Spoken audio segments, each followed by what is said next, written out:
You won't believe what happens when a desperate single mom falls to her knees in the middle of a fancy restaurant, begging a billionaire for help. What started as a heartbreaking plea turned into something that would change both their lives forever. Stick till the end, because what this man does next will leave you speechless, and might just restore your faith in humanity. And hey, if you love emotional stories that touch your heart, make sure to like this video and subscribe, because this story will move you deeply. It was a rainy evening in downtown Chicago. The soft hum of jazz filled the dimly lit restaurant, Le Méridien, where people in designer suits sipped wine and talked about deals worth millions. Among them was Ethan Hale, a man known for his cold precision and unmatched success, the billionaire who built an empire from nothing. He sat alone at a corner table, reviewing numbers on his tablet, the world outside his glass window a blur of raindrops and neon lights.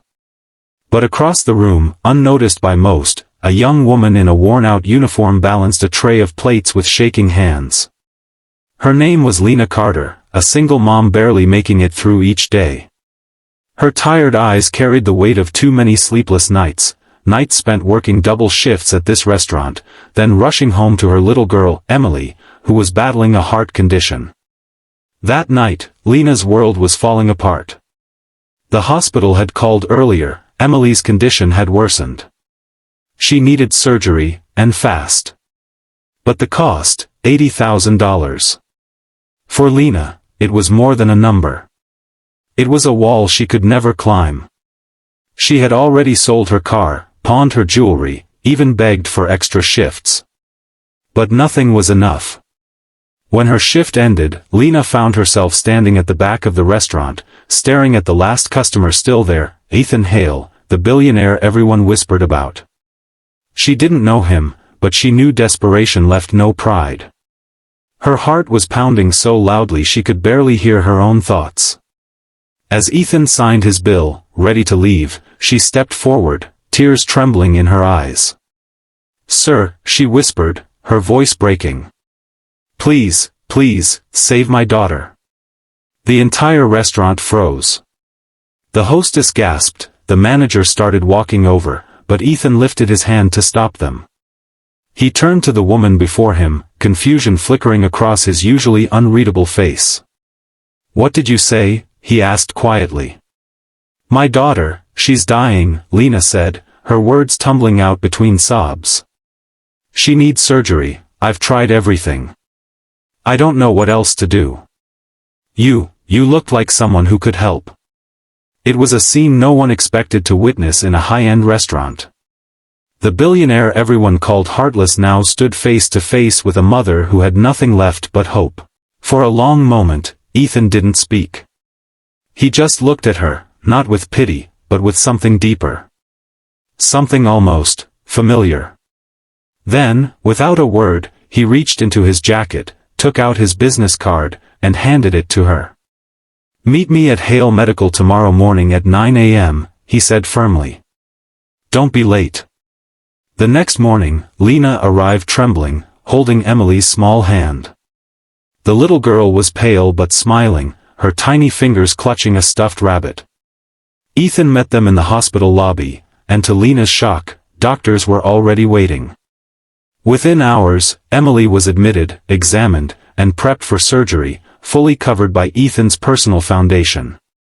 Lena tried to thank him, but he simply said, "Just focus on her. That's all that matters." Days passed like a blur. The surgery was long, 6 hours that felt like eternity. Lena spent every second praying, whispering to herself that miracles still existed. When the doctor finally walked out, smiling, she collapsed in relief. Emily was safe. She would live. Later, when Ethan came to visit, Lena couldn't hold back her tears. "Why?" she asked softly. "Why would you help a stranger?" Ethan looked at Emily, who was sleeping peacefully, then back at Lena. His eyes were heavy with memory. "Because once," he said, "someone helped me when I didn't deserve it. My mother was like you, strong, alone, fighting the world for her son. I lost her too soon because we couldn't afford the help she needed. I swore I'd never let that happen to anyone else if I had the power to stop it. From that day on, Ethan didn't disappear like most people would. He visited often, bringing books for Emily, and coffee for Lena. Slowly, what started as gratitude turned into something deeper. Lena began to see the man behind the billionaire title, a man who had built walls around his heart not because he didn't care, but because he had cared too much once and lost everything.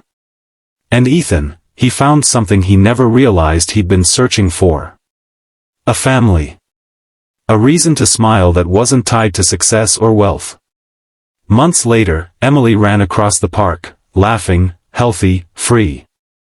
Ethan stood nearby, watching her chase butterflies, while Lena sat beside him on the bench. "You gave me back my world," she whispered. He smiled gently. "No, Lena. You reminded me what it means to have one." The story of the cold billionaire and the single mom spread quietly through the city, a whisper of kindness in a world that often forgets it still exists. Ethan later created a foundation in Emily's name, to help single parents facing medical crises, ensuring no mother would ever have to beg again like Lena did that night. So, if you've ever felt hopeless, if you've ever thought miracles don't happen, remember Lena and Ethan. Remember that kindness can come from the most unexpected places, and one small act of courage can change a lifetime. If this story touched your heart, don't forget to like this video and subscribe.